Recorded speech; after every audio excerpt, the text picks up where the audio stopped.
আসসালামু আলাইকুম, সবাই কেমন আছেন? আশা করি ভালো আছেন। আমিও আল্লাহর রহমতে ভালো আছি। Welcome back to my another blog. আশা করছি আমার ব্লগের একদম শেষ পর্যন্ত থাকবেন। আর যদি শেষ পর্যন্ত থাকেন আর ব্লগের এই প্রান্ত পর্যন্ত একটু ভালো লাগে তাহলে প্লিজ সাবস্ক্রাইব করে আমার পাশেই থেকে যাবেন, আর লাইক দিতে কিন্তু একদম ভুলবেন না। আমি এখন আমার ব্লগটা স্টার্ট করছি সকাল থেকে। আমি এখন সকালে পুদিনা পাতা তোলার জন্য চলে আসছি, কারণ আজকে আমি পুদিনা পাতা দিয়ে একটা চাটনি বানাবো। আজকে অনেক দিন ধরে আম্মু আমাকে পুদিনা পাতাগুলো ছিঁড়ার জন্য বলছে, কিন্তু আমি সময় বের করতে পারছি না। আর আজকে অনেক কষ্ট করে একটু সময় বের করেছি, আর আমি তো আম্মুকে পুদিনা পাতাগুলো ছিঁড়তেই দেই না। হ্যাঁ, তিশা তো আমাকে পুদিনা পাতাগুলো ছিঁড়তেই দেয় না, কারণ আমি নাকি বেশি ছিঁড়ে ফেলবো আর পুদিনা পাতা গাছগুলো মরে যাবে এই জন্য। আসলে কিন্তু ও গাছের প্রতি এতটাই সচেতন যে ওর গাছের পাতা পচে পড়ে যাবে, তারপর ও কাউকে ছিঁড়তে দেবে না। অনেকগুলো পুদিনা পাতা হয়েছে, তো আমি ভাবছি যে এই পুদিনা পাতাগুলো নষ্ট করে কী লাভ। আসলে এটা অনেকটা একটা উপকারী পাতা। তা আমি ওকে বললাম যে তুমি এগুলো নষ্ট না করে ফ্রোজিং করে রাখো আর কিছুটা দিয়ে চাটনি বানাও, তাহলে ওগুলা নষ্ট হবে না। আজকে কিন্তু অনেক রোদ উঠেছে, আর এখন সকাল 10টা বাজে। আমরা নাস্তা খেয়ে এখানে চলে এসেছি। আর এই রোডটা যতটা সুন্দর লাগছে দেখতে, আমাদের কাছে কিন্তু অতটা ভালো লাগছে না। আমরা এখন এখানে পুড়ে যাচ্ছি একদম। তাছাড়াও আম্মু প্রতিদিন সকালবেলা স্কুলে যায়। এখন হয়তো ভাবছেন যে আম্মু প্রতিদিন সকালে কেন স্কুলে যায়, আম্মু তো অনেক বড়। আসলে আম্মু স্কুলে যায় না, আম্মু আমার ছোট ভাই তাসিনকে নিয়ে স্কুলে যায়, কারণ ও তো এখনো ছোট, একা একা যেতে পারে না। আর আমরা মাঝে মাঝে ওকে দিয়ে আসি, কিন্তু বেশিরভাগ সময় আম্মু নিজেই চলে যায়, আমাদেরকে ডাকে না। বয়সের সাথে সাথে সব কিছুই পরিবর্তন হয়। আমার এখন যেই বয়স, এই বয়সে আসলে একটু হাঁটাচলা করলে আমার শরীরটা ভালো লাগে। এই জন্য আমি তামিম তিশাকে কখনোই তেমন একটা স্কুলে নেওয়ার জন্য বলি না, আমি নিজেই বের হয়ে যাই স্কুলে যাওয়ার জন্য, কারণ আমি একটু হাঁটতে পারবো, তো এই জন্যই। তিশার 3 বছর বয়স থেকে আমি চট্টগ্রামে আছি, আর তিশাকে নিয়ে যখন স্কুলে গিয়েছি তখন থেকে আমার স্কুল জীবনযাত্রা শুরু হয়ে গেছে। আম্মু তুমি কিন্তু কিছু একটা স্কিপ করে গেলে, আব্বু কিন্তু মাঝে মাঝে আমাদেরকে স্কুলে নিয়ে যেত। তোমার আব্বু যে কি নিয়ে যেত সেটা আমার থেকে ভালো কে জানে। তোমার আব্বু একটু চকলেট টকলেট তোমাদের কিনে দিত আর তোমাদেরকে ভুলিয়ে ফেলতো।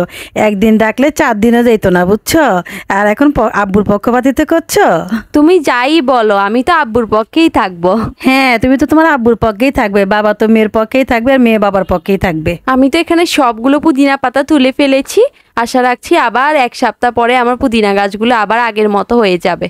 আর এরপর আমি বাসায় এসে পড়েছি। বাসায় এসে আমি পুদিনা পাতাগুলোকে ভালোভাবে পরিষ্কার করে নিচ্ছি, কারণ এই পাতাগুলোতে অনেক বালু ছিল, কারণ গত রাতে বৃষ্টি হয়েছে, এই জন্য বালু বালু হয়ে গিয়েছিল পাতাগুলো। এই জন্য 2-3 বার করে পাতাগুলোকে ভালোভাবে ধুতে হবে। ছোটবেলা থেকেই পুদিনা পাতা খেতে আমার একদম ভালো লাগে না, কারণ পুদিনা পাতা গন্ধটা আমি ছোটবেলায় সহ্যই করতে পারতাম না। হ্যাঁ, আসলে ও সব সময় পুদিনা পাতাকে ইগনোর করে চলতো, কারণ এটা গন্ধটা না ওর একদমই ভালো লাগতো না, এই জন্য ও পুদিনা পাতা খেতে চাইতো না। কিন্তু এখন বড় হয়ে মোটামুটি একটু একটু খায়, তবে বেশিরভাগে ইফতারির সাথে যদি দিতাম তাহলেই খেত। তিশার যেটা পছন্দ না সেটা ওকে জোর করেও খাওয়ানো যায় না। হ্যাঁ, আমি যেটা পছন্দ করি না ওটা আমাকে কেউ জোর করে খাওয়াতে পারে না। আর আমি এখানে পুদিনা পাতাগুলো ডাঁটি ফেলে দিচ্ছি, কারণ ডাঁটি যদি আমি শরবতে ব্যবহার করি তাহলে শরবত তিতা হয়ে যেতে পারে, এই জন্য। আর আমি পুদিনা পাতা খাই না, কারণ আমার পুদিনা পাতার গন্ধটা ছোটোবেলায় সত্যিই ভালো লাগতো না, কিন্তু এখন আম্মু আমাকে শরবতের সাথে চুরি করে করে খাওয়াতে খাওয়াতে এখন আমার থেকে পুদিনা পাতাটা পছন্দ হয়ে গিয়েছে। আচ্ছা, কালকে না আমাদের সাথে অনেক মজার একটা ঘটনা ঘটেছে, আর ওই ঘটনাটা আম্মু আপনাদেরকে বলবে। কি বলবো, দুঃখের কথা। আসলে যা না চিনলে যা হয় আর কি, ওই তো বলে না চোখ থাকতে অন্ধ। তা আমি চোখ থাকতে অন্ধ ছিলাম, যেহেতু তিশার আব্বুকে নিয়ে যাইনি তাই আমি কিছুই চিনতে পারতেছিলাম না মার্কেটে। কোথায় অর্ডব খুঁজবো, পুরা মার্কেট ঘুরতে ঘুরতে হাঁটতে হাঁটতে পা ব্যথা হয়ে গেছে। মেয়ে তো বলছে যে চলে আসো, আর নিতে হবে না অর্ডব। তারপরে লাস্টে একটা চিপার ভিতরে দোকানে গিয়ে অর্ডবটা পেলাম আর কি অবশেষে। আম্মু তোমার অনেক ধৈর্য, কারণ আমি তো একদম ধৈর্য হারা হয়ে গেছি। আমি বলছি চলো আব্বুর সাথে এসে আবার কিনবো, আমরা পাবো না এটা খুঁজে। আম্মু বলে না, আজকে আমি কিনেই নিয়ে যাব, তোর আব্বুকে দেখাই দিব যে আমিও হটডগ কিনতে পারি। সব সময় তোমার বাবা আমাকে ছোট করে, আমি নাকি কিছুই পারি না। আজকে আমি ওকে দেখিয়েই ছাড়বো, এই জন্যই আমি আসছি। যে করেই হোক আজকে আমি অর্ডব নেবই। কিন্তু আপনাদের সাথে অর্ডারের ভিডিওটা শেয়ার করতে পারলাম না, কারণ আমরা এত ব্যস্ত ছিলাম, এত দৌড়াদৌড়িতে ছিলাম যে আমি আর ভিডিও করার সময় পাইনি। এদিকে আমি অর্ডব খুঁজে পাচ্ছি না, সেই জ্বালায় মরি। আর ও শুধু এই দোকানে ঢুকে যাচ্ছে, ওই দোকানে ঢুকে যাচ্ছে, এটা কিনে দাও ওটা কিনে দাও এটাই বলতেছে। ওকে যদি একটা জামা কিনতে বলি ও জামা কিনবে না, আর ওকে যদি বলেন যে একটা সিরামিক্সের একটা প্লেট কিনো, একটা গ্লাস কিনো, একটা জগ কিনো, ও দৌড়ায় দৌড়ায় কিনবে। আমার থেকে জামা কাপড়ের চাইতে ঘর সাজানোর জিনিসপত্র ভালো লাগে বেশি। আর সিরামিক্সের প্লেট বাসনের প্রতি তো আমার আলাদাই একটা দুর্বলতা কাজ করে। কিন্তু আম্মু আমাকে বেশি কিনে দিতে চায় না, কারণ আম্মু বলে যে এগুলো এনে এত ঘর বোঝাই করে লাভ নাই। কিন্তু এখন আমি আম্মুকেও পটাই ফেলছি, আর এখন আমি আম্মুকে দিয়ে ওগুলা কিনেতে পারি। ওর সাথে থাকতে থাকতে আর এই দোকানগুলোতে ঢুকতে ঢুকতে এখন আমারও সিনামিক্সের জিনিসপত্রগুলো দেখলে চোখটা একদম ছানা পড়া হয়ে যায়, আমারও কিনতে ইচ্ছা করে। এখন আমার পুদিনা পাতাগুলো পেস্ট করা হয়ে গিয়েছে। এখন আমি একটা মোল্ডে ঢেলে ডিপ ফ্রিজে 2 থেকে 3 ঘন্টার জন্য রেখে দিব। এখন আমি যে এইভাবে সংরক্ষণ করে রেখেছি, এখন এটা দিয়ে আমি কি করব।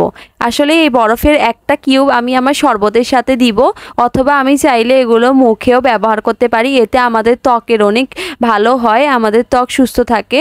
বরফের কিউব আপনি যদি একটা কাপড়ের মধ্যে নিয়ে এরপর আপনার স্কিনে ব্যবহার করেন, তাহলে আপনার স্কিন অনেক ভালো থাকবে। আর এরপরে আমি এই বাকি যে অংশটা আছে এটা আমি এই বাটিটাতে রেখে দিয়েছি, নর্মাল ফ্রিজে রেখে দিব। কারণ এটা দিয়ে আম্মু দই দিয়ে চাটনি বানাবে, আর ওই দইয়ের চাটনিটা এত মজা হয়। আম্মুর হাতের এই দইয়ের চাটনিটা একবার আপনারাও বানিয়ে দেখবেন, অনেক মজাদার হয়। আর এটা দিয়ে কিভাবে দইয়ের চাটনি বানাবেন ভাবছেন? দইয়ের চাটনি বানানোর জন্য বেশি কিছুর প্রয়োজন নেই, শুধু 2 চামচ দই নিয়ে নেবেন, আর এখান থেকে 1 চামচ এই পুদিনা পাতা চাটনিটা নিয়ে নেবেন, আর এরপর 1 চামচ চিনি। বাস হয়ে গেছে, সবগুলো উপকরণ মিশিয়ে আমাদের দইয়ের চাটনি তৈরি হয়ে গিয়েছে।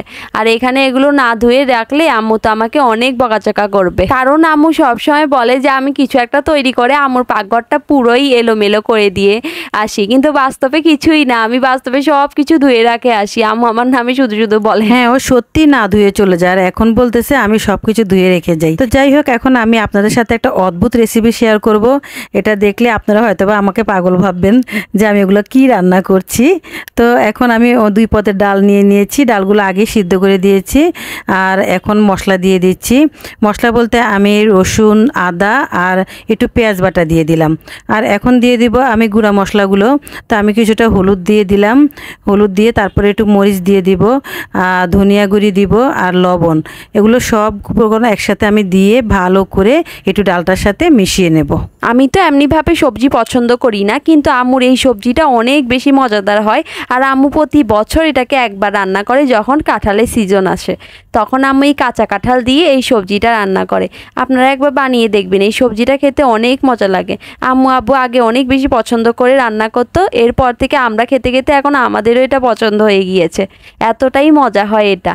আম্মু তো এই সবজিটার সাথে আরও অনেক ধরনের সবজি মিশিয়ে তারপরে রান্না করতো, কিন্তু আজকে আম্মু হাতের কাছে কোনো সবজি পাইনি, এই জন্য এই অল্প কিছু উপকরণ দিয়ে রান্না করেছে। আম্মু তুমিই বলে দাও যে তুমি কি কি সবজি এখানে ব্যবহার করো। এখানে আমি বেগুন, মিষ্টি কুমড়া, আবার ডাঁটার শাক, যে ডাঁটা হয় যে ওই লম্বা লম্বা ডাঁটাগুলো, ওগুলোও দিতাম। কিন্তু এখন আমার কোনোটাই বাসায় নেই, এই জন্য শুধু আমি আলুই দিয়েছি।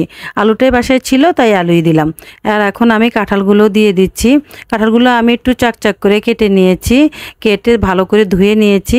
আর এখানে যে কাঁঠালে আলাদা করে যদি বিচি থাকতো তাহলে আমি বিচিটাও দিতাম, কিন্তু এখন আলাদা করে কোনো বিচি নেই, তাই বিচিও দিতে পারলাম না। তো যাই হোক, হাতের কাছে যা পেয়েছি তা দিয়ে আজকে রান্না করছি। আর এখানে কুমড়োর শাক নিয়েছি।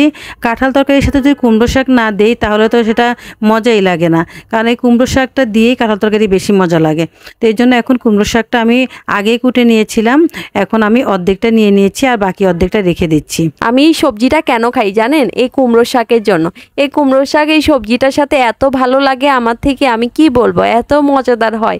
এমনি সময় তো আমার কুমড়ো শাক খেতে বেশি ভালো লাগে না, তিতা তিতা লাগে, কিন্তু এই সবজিটার সাথে কুমড়ো শাকটা অনেক ভালো যায়। আমি তো জানতাম না তুমি যে কুমড়ো শাকটা এতটা পছন্দ করো, আর কুমড়ো শাকের জন্য এই তরকারিটা বেশি খাও। আমি তোমাকে বলি নাই কখনো, আমি জানি না আমি কেন বলি নাই, কিন্তু আমার এই কুমড়ো শাকের জন্যই আমি এই তরকারিটা খাই। আমার আগের পাতিলটা আসলে জায়গা হয় নাই, তারপর আমি আবার পাতিল চেঞ্জ করে একটু বড় একটা পাতিল দিয়ে দিয়েছি। আর এখন আমি একটু ফোড়ন দিয়ে দেব। ফোড়নের জন্য আমি কিছুটা গোটা জিরা দিয়ে দিয়েছি, আর এখন রসুন আর পেঁয়াজ দিয়ে দিয়েছি। এখন এগুলো দিয়েই আমি ফোড়ন দিয়ে দেব। আর বেশি করে তেল দিয়ে দিয়েছি, কারণ এখানে অনেকগুলো তরকারি, তাই একটু বেশি করে তেল দিয়েছি যাতে ফোড়নটা দিলে পুরো তরকারির সাথে মিশে যায়। এই সবজির সাথে এই ফোড়নটাই হচ্ছে আসল। এই ফোড়নটা যদি না দেই তাহলে সবজিটা একদম খাওয়াই যাবে না।